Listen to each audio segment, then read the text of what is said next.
આજરોજ આણંદ જિલ્લાના ખંભાતને અડીને આવેલ પ્રસિદ્ધ શકરપુર ગામ પાસે વૃદ્ધાશ્રમ ખાતે માનવતાવાદી વૃદ્ધોની સેવા કરનાર દિવાકરભાઈ ભટ્ટ તેમજ તેમના સાથી મિત્રો રવિભાઈ પટેલ તથા નિકુંજભાઈ દ્વારા વૃદ્ધોની રૂબરૂ મુલાકાત લઈ જાતે 2 ટાઈમ સવાર સાંજનો ચા નાસ્તો તેમજ 2 ટાઈમનું પાકું ભોજન જમાડવામાં આવ્યું હતું। રવિભાઈ પટેલ તેમજ દિવાકરભાઈએ જણાવેલ કે આવનાર સમયની અંદર અમારા દ્વારા સેવાકીય પ્રવૃત્તિ ચાલુ રાખવામાં આવશે અને ખંભાત તેમજ ખંભાત તાલુકાના યુવાનો અને દાનવીર દાતાઓએ પણ પહેલ કરી વૃદ્ધોની સેવાનો લાભ લઈ આશીર્વાદ મેળવવા જોઈએ। રિપોર્ટ શૈલેષ પંડ્યા, સંયોગ ન્યૂઝ, ખંભાત, આણંદ।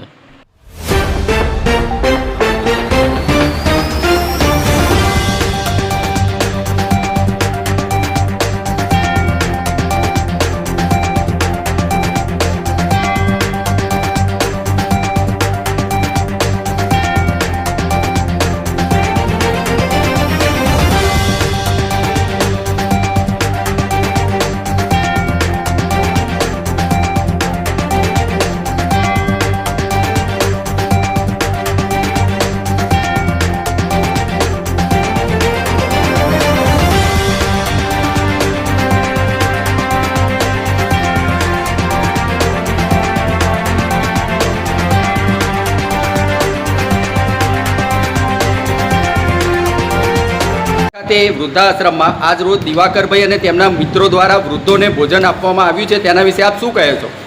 ભગવાનની કૃપાથી, ભગવાનની ઈચ્છાથી જે કંઈક વૃદ્ધાશ્રમો જમ્યા છે એનું પુણ્ય ભગવાન આપે છે, એમાં કોઈ શંકાને સ્થાન નથી ને ભગવાન આવી બુદ્ધિ આપે ને અવારનવાર કાર્ય સિદ્ધ થાય એ જ ભગવાનને પ્રાર્થના કરું છું। જય સ્વામિનારાયણ। મારું નામ દિવાકર જગદીશચંદ્ર ભટ્ટ છે। હું ખંભાતનો રહેવાસી છું। આ આગળ શકરપુર આગળ આપણે વૃદ્ધાશ્રમ ચાલી રહ્યું છે, ત્યાં આગળ મારા તરફથી સદંતર સેવા ચાલુ રહેશે અને આ નિસ્વાર્થ ભાવે મેં સેવા આપવાનું કાર્ય નક્કી કર્યું છે। હું આગળ આવ્યો તો દર્શવા માટે રવિભાઈની મેં સલાહ લીધી અને એમની સલાહથી આ કાર્ય ચાલુ રાખ્યું છે। આવનાર સમયની અંદર આપ સેવા પ્રવૃત્તિ આ ચાલુ રાખશો? હા।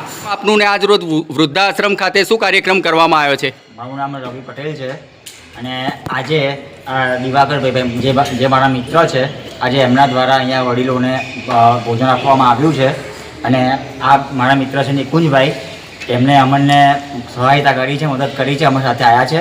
અમે ઘણીવાર અહીંયા આગળ વૃદ્ધાઓને જમાડવાનો અહીંયા આગળ પ્રોગ્રામ કર્યો છે, પણ અમારામાંથી પ્રેરણા લઈને આજે દિવાકરભાઈએ સામેથી રીતે કીધું કે આ સેવામાં મારે બી જોડાવવું છે, તો આજનો સવારનો નાસ્તો, બપોરનું જમવાનું અને સાંજનું જમવાનું 3 ટાઈમનું આજે એમના તરફથી છે। એટલે એમને વૃદ્ધોના આશીર્વાદ જે ગયા ટાઈમે એ મારી સાથે આવ્યા હતા, એમને જે અલગ જ અનુભૂતિ થઈ એમને, તો આ પેઢી એમને સામે ચાલીને જ કીધું છે કે આજનો પ્રોગ્રામ મારા તરફથી તે એમને રાખ્યો છે અને આગળનું બી નોંધાયું જ છે। હું કહેવા માગું છું કે દરેક યુવાન જે છોકરાઓ છે ને એ આમાં જોડાય અને પોતાનું સાથ સહયોગ આપે, જેથી કરીને આપણે વૃદ્ધાઓના આશીર્વાદ મળે।